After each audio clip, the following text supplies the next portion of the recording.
Vivez la passion du football à La Réunion avec le Blue Angel, bar, restaurant, lounge.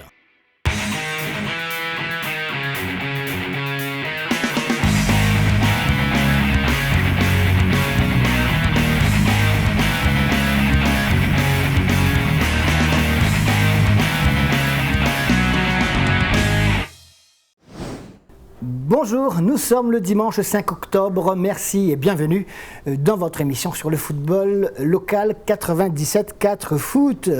Et pour commencer, et s'échauffer quelque part, je vous propose tout de suite de parler de CAN de combat. Et plus précisément des images du tournoi international qui a eu lieu la semaine dernière au port. Une discipline, la CAN de combat, donc, qui mobilise beaucoup d'énergie pour son développement dans la zone océan Indien. Et ça marche plutôt bien, puisque la CAN de combat sera en démonstration discipline, donc en démonstration en 2015 lors des prochains Jeux des îles. Un reportage d'Alexandre Gilles pour 974 TV.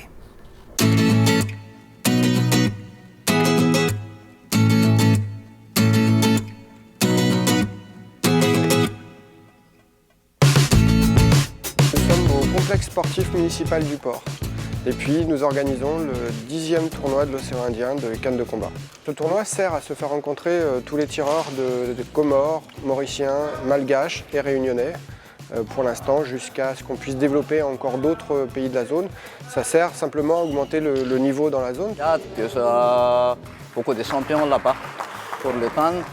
Au Pirnatit, c'est déjà, ça peut être l'océan Indien des fois. Et Sitaka. Ça peut être l'océan Indien l'année dernière. Toutes les provinces, il y en a des pratiques de CAN de combat dans toutes les provinces de Madagascar, dans les 6 provinces.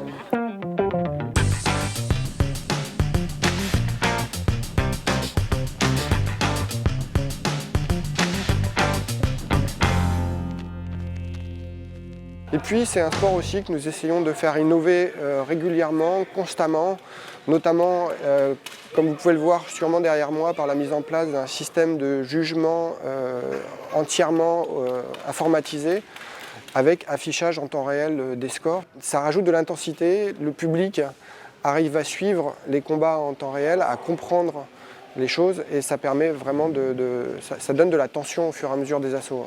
La CAN de combat est un sport français, un art martial français, historique, qui donc a toute sa place à La Réunion ici, qui a été mis en place il y a une vingtaine d'années à La Réunion et depuis, de par la force de la motivation des personnes qui cherchent à développer ce sport, ça s'est propagé tout naturellement vers Madagascar, vers les Comores, vers Maurice, etc. Et on sait par exemple qu'à Madagascar, ça leur apporte aussi un statut social de pouvoir pratiquer la CAN de combat et d'être surtout champion de CAN de combat. Venir essayer d'avoir du champion du monde de CAN de combat là-bas. Vous visez directement au championnat du monde? Oui. La CAN de combat n'est pas encore aux Jeux des îles. Nous ne désespérons pas, de toute façon nous travaillons en ce sens. Et puis je peux même vous annoncer que la CAN de combat sera sport de démonstration au prochain Jeux des îles organisé à La Réunion en 2015. Eh bien, place au football maintenant, avec la 18e journée du championnat et un résumé des matchs qui se sont disputés hier soir, donc samedi soir. Et on commence par le match qui a opposé la Saint-Louisienne à l'équipe de la Petite-Île, une équipe de la Saint-Louisienne qui devait absolument gagner, marquer les 4 points pour rester sur cette belle dynamique qui a vu cette formation de Bernard Mahmoud se qualifier brillamment pour la finale, l'une des 2 finales de la Coupe de France régionale. Et objectif maintenant en championnat, s'éloigner de la zone dangereuse. Mais Petite-Île a aussi besoin de quelques points encore pour se rassurer. Donc quelques ouvertures ici et là. Qu'est-ce qui s'est passé? Le résultat, c'est tout de suite.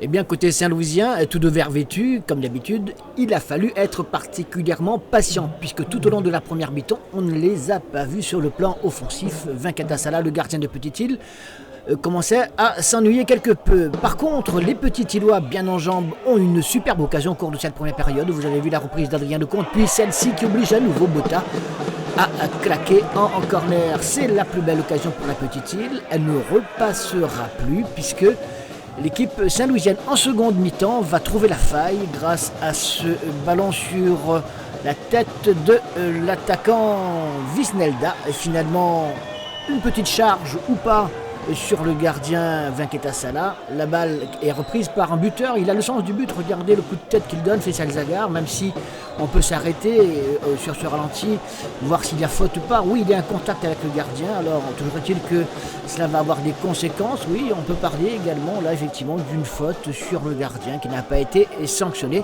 Dommage pour la petite île, car elle ne s'en remettra pas, malgré cette nouvelle tentative saint-louisienne. On en restera là avec ce 1-0. La Saint-Louisienne empoche 4 points importants, 4 points qui lui permettent de s'éloigner de la zone dangereuse. La petite île n'est pas en danger pour autant, mais psychologiquement, elle se dit qu'est-ce qui se passe, pourquoi on n'a pas de chance en ce moment, ou alors on ne provoque pas la chance, ou alors on ne nous aide pas, tout simplement.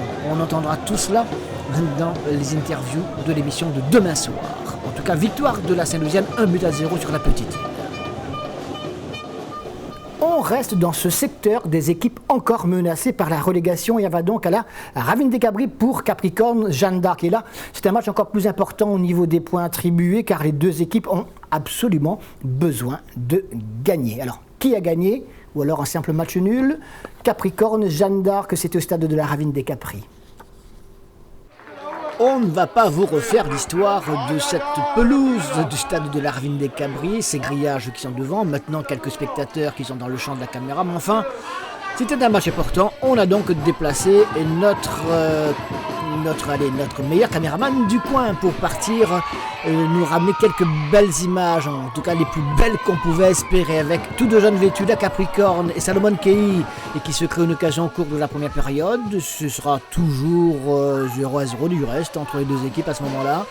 Et en seconde période, alors que la Capricorne a une occasion sur celle-ci, cette balle un peu en chandelle qui ne sait pas trop comment elle va être exploitée, d'ouvrir le score par le même Salomon Kei qui prend de vitesse le jeune gardien portois qui a suppléé l'habituel titulaire absent puisqu'il était blessé, rappelez-vous la semaine dernière. Eh bien, l'équipe de la Capricorne va se mordre les doigts puisque à quelques minutes de la fin, c'est la Jeanne d'Arc qui, à la suite de cette échappée de Ricardo El Camon, il est au départ de l'action puis à la finition également, alors que vous voyez, on essaie de deviner ce qui se passe. Eh bien, c'est Ricardo El Camon qui est le plus prompt pour marquer l'unique but de cette rencontre et permettre à son équipe d'empocher 4 points importants. La Jeanne qui a réussi une excellente opération sur le terrain même d'un adversaire direct pour ne pas descendre en deuxième division régionale. Rien n'a encore fait évidemment, la Capricorne a passé une mauvaise soirée, elle a fait une très mauvaise opération malgré cette tentative. Encore regardez dans un paquet de joueurs, Salomon Kei essaie de trouver cette égalisation, il n'y parviendra pas. Eh bien, on en restera là. 4 points importants pour les Portois. La Capricorne marque le pas. Ça peut avoir des conséquences bientôt.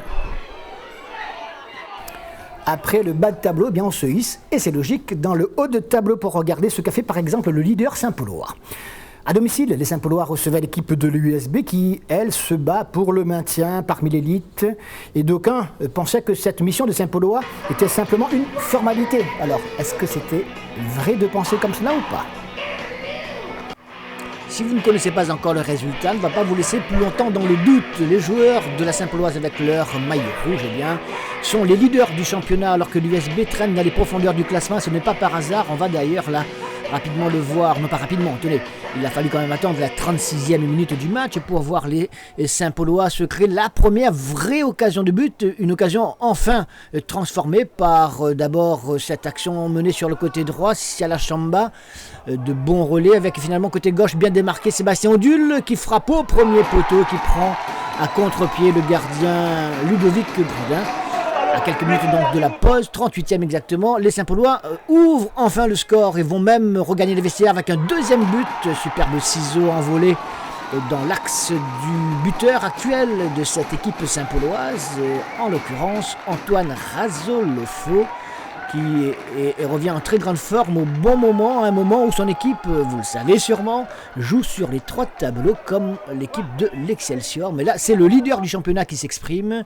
Et Antoine Razolofo marque son premier d'une belle série en cette soirée face à une équipe de l'USB et qui procède à quelques changements en seconde mi-temps, tout comme les Saint-Paulois du reste, avec Fabien Debray et qui fait notamment son entrée. Les Saint-Paulois qui vont mettre un peu plus de pression sur cette défense de l'USB qui ne parviendra pas à équilibrer les débats, pas du tout même, puisque les Saint-Paulois marqueront un 3e but avec qui donc, à la finition, vous l'avez peut-être déjà deviné, Antoine Razolofo sur cette passe de Cedera.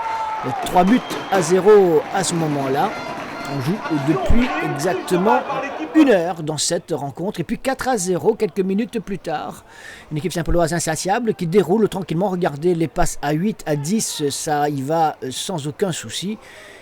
Voilà, 1, 2, 3, ça revient, ça centre. Et finalement, pas de souci pour qui? Antoine Razolofo et son 3e but de la soirée. Le 4e pour l'équipe de la Saint-Pauloise qui s'envole, vous l'avez bien compris, vers une indiscutable victoire. L'USB essaye tant bien que mal de se défendre, mais c'est pas facile face à cette machine qui inscrira même un 5e but par le même Razolofo. 4 buts de Razolofo, la Saint-Pauloise donc solide leader malgré quelques, non pas mouvements internes, en tout cas le président Jean-Jacques Charolais a laissé entendre dans le gire d'hier qu'il laisserait les rênes, qu'il quitterait la présidence à cause de cette ambiance délétère dans le football local. Et il a raison sans doute.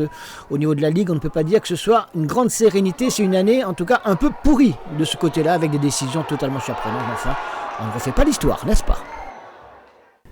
Sans doute encore un peu plus en danger que la Saint-Pauloise, son dauphin, l'Excelsior, se déplaçait à Saint-Benoît contre l'autre équipe de la cité bénédictine, en l'occurrence Bras-Fusil. Et là aussi, ceux qui pouvaient penser que la tâche des tangos n'était qu'une simple formalité pouvaient se tromper. En tout cas, ce n'était pas une mission très facile. Stade Jean-Lannes, Bras-Fusil, Excelsior.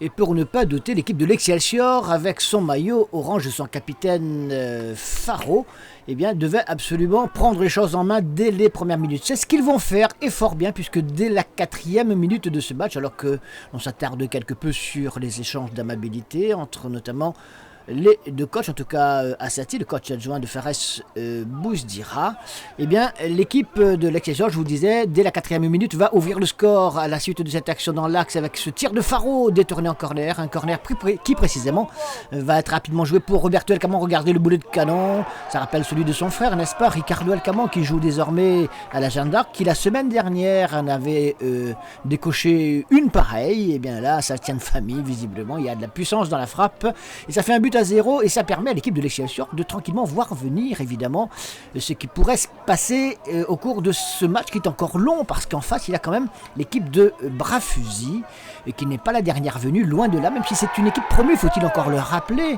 Eh bien elle se défend plutôt bien et finalement vous l'avez vu là, eh bien ce deuxième but, non, on l'a pas vu. Notre jeune caméraman a oublié tout simplement d'appuyer sur le bon bouton. Résultat, le ballon en fond défilé, ça fait un but de Jean-Michel Fontaine tout de même, je vous rassure. Jean-Michel Fontaine qui permet à son équipe de mener par 2 buts à 0. Ce sera le score final, même si l'équipe de Bras-Fusil en fin de rencontre aurait pu réduire le score de manière beaucoup plus nette sans ce sauvetage sur la ligne de Gaël Payette. Il s'en est fallu de peu, mais enfin l'essentiel pour l'équipe de l'Excelsior, c'est qu'elle reparte avec les 4 points de la victoire, reste toujours en course dans le sillage de la Saint-Pauloise en attendant le résultat de la Saint-Pierroise demain. Je vous propose maintenant, et bien évidemment, de vous rappeler les résultats enregistrés à l'occasion de ces matchs avancés qui se sont disputés hier soir pour la 18e journée du championnat de première division, mais on va aussi vous parler de la 2e division régionale. Et on commence par toutes les images que vous avez vues déjà, les résultats, la Saint-Pauloise qui bat l'USB 5-0, l'Excelsior qui gagne 2 buts à 0 à Saint-Benoît face à Bras-Fusil, belle victoire à l'extérieur sur l'équipe de la Capricorne de la Jeanne d'Arc, 1 but à 0, et puis la Saint-Louisienne qui gagne face à la Petite Île, 1 but à 0. Des scores importants, des victoires importantes là en cette fin de championnat. Alors que fera Saint-Pierre cet après-midi? Coup d'envoi face à la Sainte-Marienne à 16h. Et puis en 2e division régionale, défaite de l'équipe de la Possession à Vincent-d'Eau, alors que le SDFA a gagné, a réussi l'essentiel face à l'Oxa-Léopard. Les autres rencontres cet après-midi, la Possession qui est toujours solide leader, le SDFA toujours solide dauphin dans ce championnat de 2e division régionale. Et pour savoir ce qu'a fait la Saint-Pierroise, qui joue donc, vous l'avez noté, cet après-midi contre la Sainte-Marienne à domicile, rendez-vous demain soir à 21h dans 97.4 Foot Plus pour un panorama complet de cette 18e journée du championnat de première division de football à La Réunion. En attendant, passez une excellente après-midi, excellente soirée, à demain soir 21h. Merci, salut.